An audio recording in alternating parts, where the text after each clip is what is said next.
At the diner, she barely spoke. Just sat there across from him, quiet, distant, guarded. But when his son offered her a fry with a big smile, her cold eyes softened. She smiled. Just once. That night, the single dad didn't think much of it. But the next morning, a black limo idled outside his rundown porch, and the driver held a note with his name.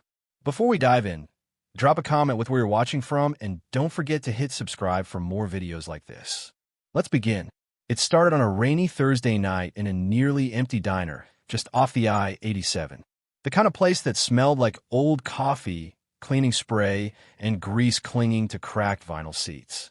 Nathan Reed, a 36-year-old single dad, walked in with his 7-year-old son, Jamie, after a brutal shift stacking crates at the loading docks. Jamie was starving, and they just barely scraped together enough for a couple burgers and one shared milkshake. But the booths were all full, except one.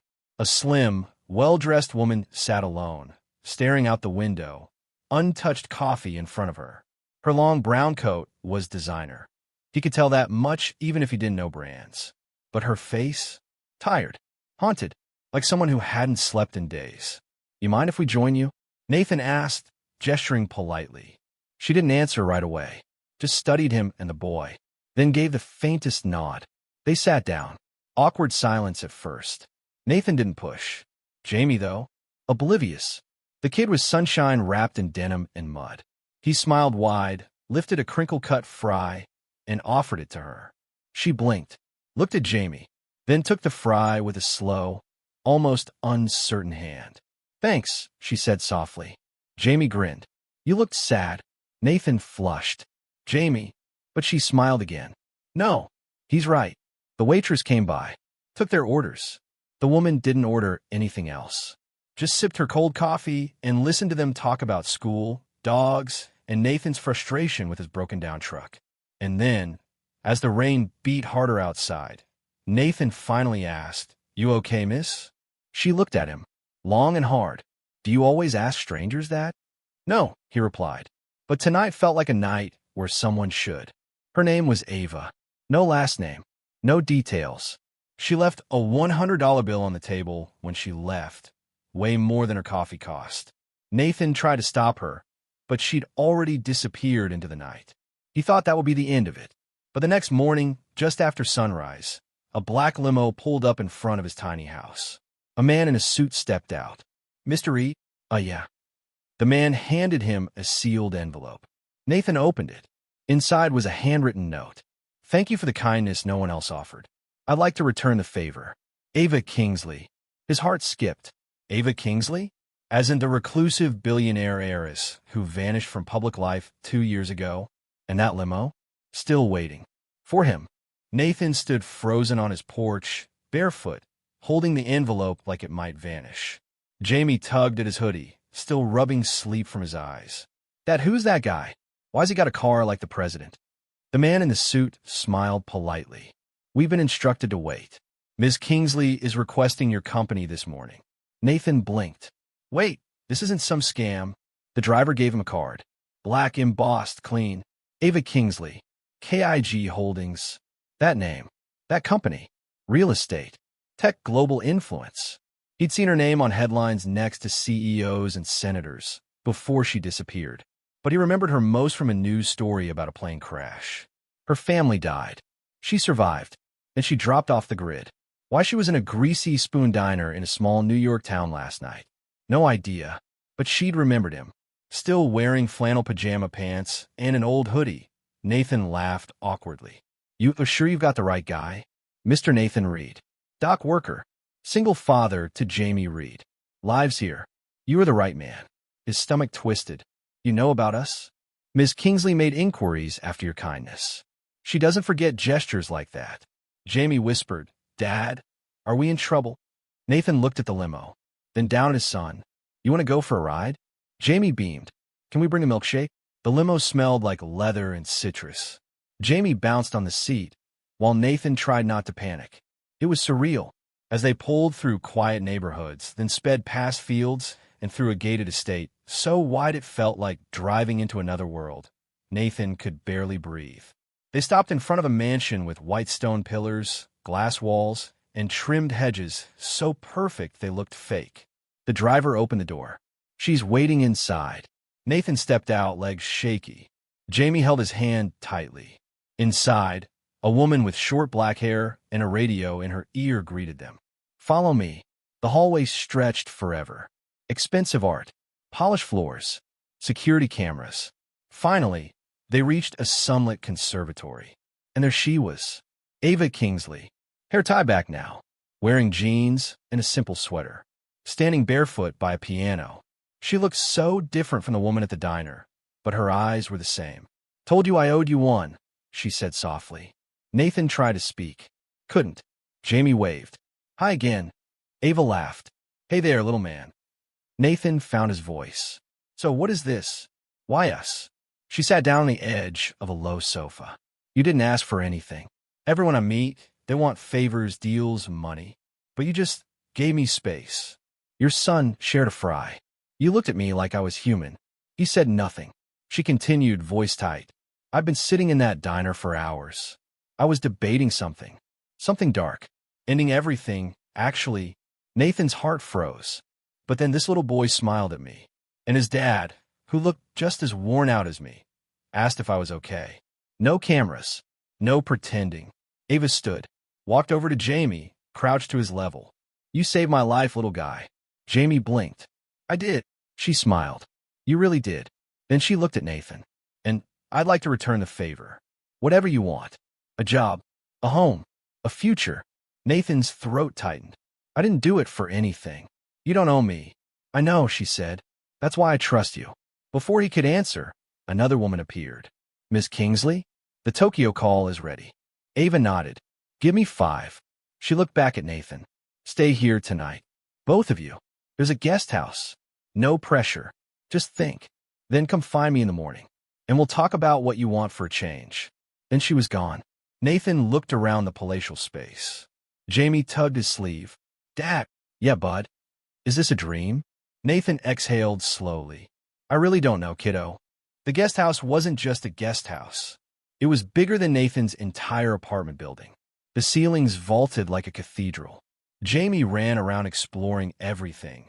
The mini theater, the glowing fridge, the walk-in shower that sprayed from 3 angles. Nathan couldn't sleep. Not just because the mattress was softer than clouds, or because he'd never had silence like this before, but because something didn't sit right. Why him? Why now? And what did a billionaire with more scars in her eyes than warmth in her voice really want? He got out of bed just before 5 a.m. The sun had barely started climbing over the hills beyond the estate walls. He slipped on a hoodie and stepped outside, only to see her. Ava, on a stone bench by the garden, wrapped in a thin shawl, barefoot again, staring at the sky. He hesitated, but she saw him. "Couldn't sleep?" she asked, voice calm. "Too quiet," Nathan said, rubbing the back of his neck. She smiled, but it didn't reach her eyes. "Same." He sat down beside her. "You okay?" he asked again, like the diner. She didn't answer right away, just looked up at the sky, then down at the grass beneath her feet. "My father died 5 months ago. Heart attack. But he left behind a mountain of enemies, lawsuits, and secrets. Turns out, our empire isn't as clean as we pretended." Nathan listened, silent. He wanted me to take over, be the face, clean it up. But I never wanted this life. Never wanted the cameras, the expectations, the lies. Nathan exhaled. "So you ran?" "Yeah," she said.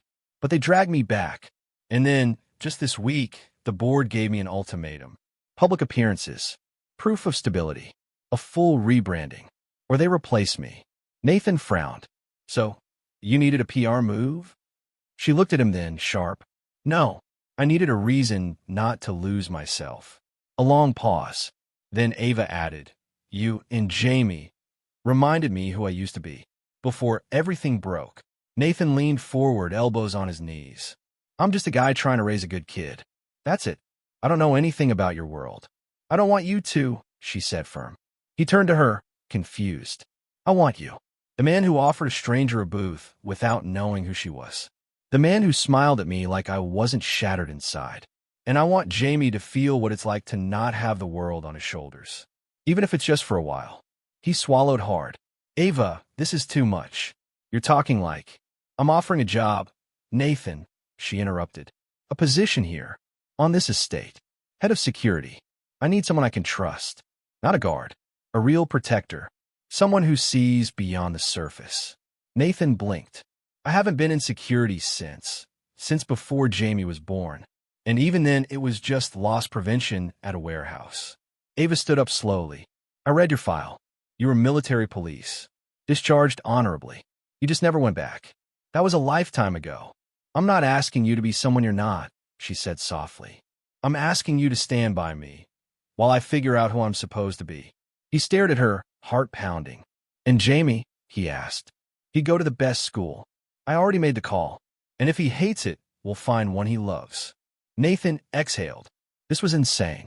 And yet, it felt more real than any opportunity he'd ever had. But it also felt dangerous. Why do I get the feeling this isn't just about you needing help, he asked. Ava hesitated. Her voice lowered. Because you're right. She turned her eyes to the horizon. Someone sent me a threat yesterday. Said if I don't step down, they'll burn everything, including the people close to me. His pulse spiked. And you brought my son here? I brought him because I trust you. Because I know you died before anything touched him. She looked at him now, and for the first time, her voice cracked. I'm not safe, Nathan, but I'm not running anymore. I need someone real beside me. He looked away. His thoughts were racing. This wasn't just a job. This was a storm. A storm he and Jamie could get swept into forever. But then he remembered the night before.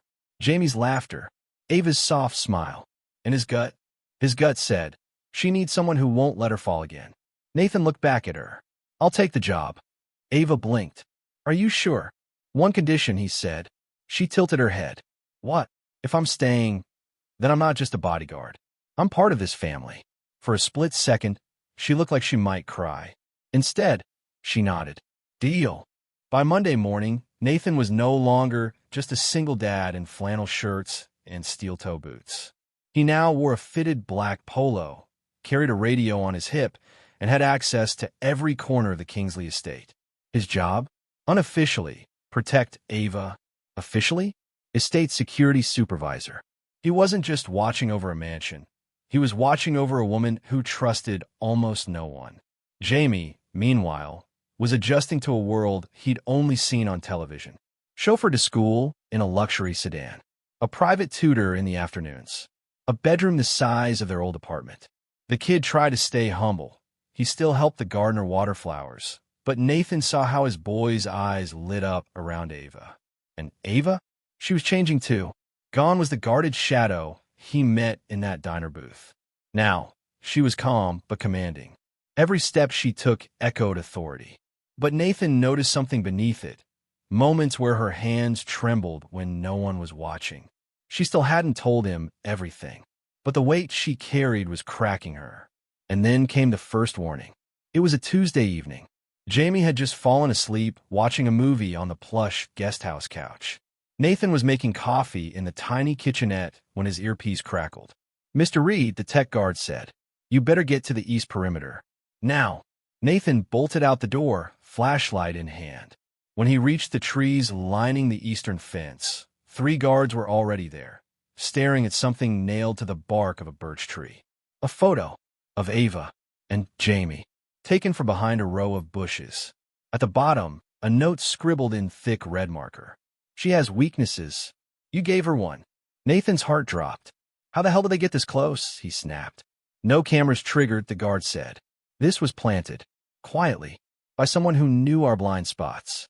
Nathan grabbed the photo, face burning. This wasn't a prank.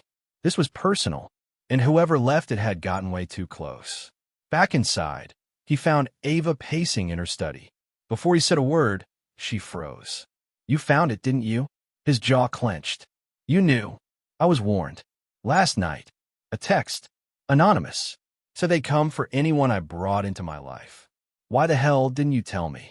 Because I'm tired of running, Nathan, she shouted, voice cracking. I didn't want to scare you away, too. He stepped forward. You don't get to make that call. Not anymore. Not when my son is part of this now. She looked at him, glassy-eyed. I'm sorry. He exhaled, trying to calm the storm building inside him. You need to tell me everything, he said. She nodded, walked over to a drawer, and pulled out a flash drive. This contains internal memos, financials, and call logs from my father's last 6 months. It proves someone inside Kingsley International is laundering money, possibly arms deals. Nathan stared at the flash drive. And they think you're a threat? They know I'm a threat, she said. Have you gone to the feds? She shook her head. I don't know who to trust. Nathan looked down at the photo in his hand, then at the drive. His pulse thudded like a war drum. You trust me? Ava stepped closer. With my life. He nodded slowly. Then we do this my way. What's that mean? It means we draw them out. The next morning, Nathan had already reprogrammed the estate's perimeter grid, added hidden cameras, set decoys near Jamie's usual playground, and moved Ava's bedroom to a more secure area without telling the staff. He also made a silent call to a contact he hadn't spoken to in years. Reed, the voice said. Didn't think you'd ever call again. I need your help, Nathan said. It's about a woman and a kid. A pause. You always were a sucker for lost causes. She's not lost, Nathan said. Not yet, but they want her gone. The man on the other end let out a slow breath. Send me the files. I'll dig. Ava walked in as he hung up. Who was that? An old friend. Someone who used to hunt threats for the government. He owes me. She crossed her arms. You're going to war for me? He looked at her, eyes fierce. No, I'm going to war for us. That night, Jamie slept soundly. But Nathan didn't. He stood watch at the window, flashlight in one hand, gun in the other. Because he knew something now. This wasn't just about protecting a billionaire. It was about protecting the only people who'd made him feel like he mattered again. And if someone wanted to break that, they'd have to come through him first. It started with silence. Not the kind you notice. The kind that creeps. Crawls. Nathan was outside the guest house, walking the perimeter just past midnight, moonlight soft on the hedges, when his gut clenched. The air shifted, like the wind was holding its breath. And then, crack, a single branch snapped. Too clean. Nathan spun, saw nothing. But every sense he'd buried from his past kicked in like lightning. He radioed in. All units, check in. Now, only static. He sprinted across the lawn toward the mansion, only to see the floodlights flicker and die. Someone killed the power. Inside the guest house, Jamie stirred in his bed. Ava, in the main house, was already reaching for her panic button, but it didn't respond. Systems down. 3 black-clad figures breached the rear patio door with military precision. Silenced weapons. No hesitation. Trained. Nathan tackled the first one as he reached the stairwell, slamming him into the marble banister. The man dropped with a groan. The second one raised a gun, but Ava swung a heavy crystal vase straight into his face, shattering glass and nose alike. They weren't here to steal. They were here to silence. Permanently. Nathan dragged Ava by the wrist down the corridor. Jamie's priority. I've got him. Ava nodded, breath shaking. I'll go to the cellar. Meet you there. As Nathan sprinted toward the guest house, 2 more attackers emerged, one aiming right at the door. Nathan fired first. One clean shot to the shoulder. The man went down screaming. Inside, Jamie was awake, terrified, standing at the window. Dad, what's happening? Nathan knelt. Listen to me, buddy. It's okay, but we gotta go now. Like a game? Remember? Remember when we played Army Crawl? Jamie nodded fast, shaking. Nathan smiled. Let's do it one more time, champ. Just like that. He threw a blanket over the boy and guided him through the side door, ducking under the dark. A bullet slammed into the ground inches from Nathan's foot. He didn't flinch. He just grabbed Jamie, shielded his body with his own, and ran. Meanwhile, in the cellar, Ava was uploading the files from the flash drive to a secure cloud when she heard the noise above. The scuffle, the pain, and then the backup generator kicked in, flooding the camera room with light. She saw them. 3 down, 1 still outside, another scaling the sidewall. She looked at the monitor with Nathan and Jamie closing in, and the shooter following fast. Her hand shook. She didn't hesitate. She ran. Back outside, Nathan shoved Jamie into the cellar door and turned to see the last attacker aiming directly at his head. Nathan raised his arms. But the gunman hesitated. "Move," he said. Nathan didn't. "I said move. Not a chance." The gunman snarled. She brought this on herself. She should have kept her mouth shut. Then, crack! A sharp sound echoed, and the man dropped, hit from behind with a fire extinguisher. Ava stood there, panting, eyes wide, face pale. "Let's go," she whispered. 30 minutes later, police arrived. So did federal agents. Apparently, Nathan's old friend had done more than just dig. He'd called in the cavalry. The attackers were part of a rogue internal security team from within Kingsley International, hired to silence Ava and cover up the fraud. But they failed, because she didn't run this time, and she didn't do it alone. 1 week later, the press storm was massive. Ava Kingsley stepped in front of cameras for the first time in 2 years and dropped a bombshell. Internal corruption, whistleblowing, and a formal transition of her company to nonprofit branches aimed at veterans, single parents, and trauma survivors. Nathan stood at the edge of the stage, holding Jamie's hand. They both wore suits. She looked at them as she finished speaking, then smiled. Later, in the garden, Ava found Nathan alone. "You saved my life," she said. He chuckled. "Pretty sure we saved each other." Jamie ran across the grass, chasing a butterfly. He stopped beside Ava and held her hand like it was the most natural thing in the world. Ava looked at Nathan. "I meant what I said. I want a real future, not a lonely one." Nathan stepped closer. "I don't have a mansion or stock options," he whispered, "but I'll give you loyalty, safety, and a boy who thinks your coffee is the best in the world." She smiled. "That's all I've ever wanted." Then silence, but not the dangerous kind, the kind that meant peace.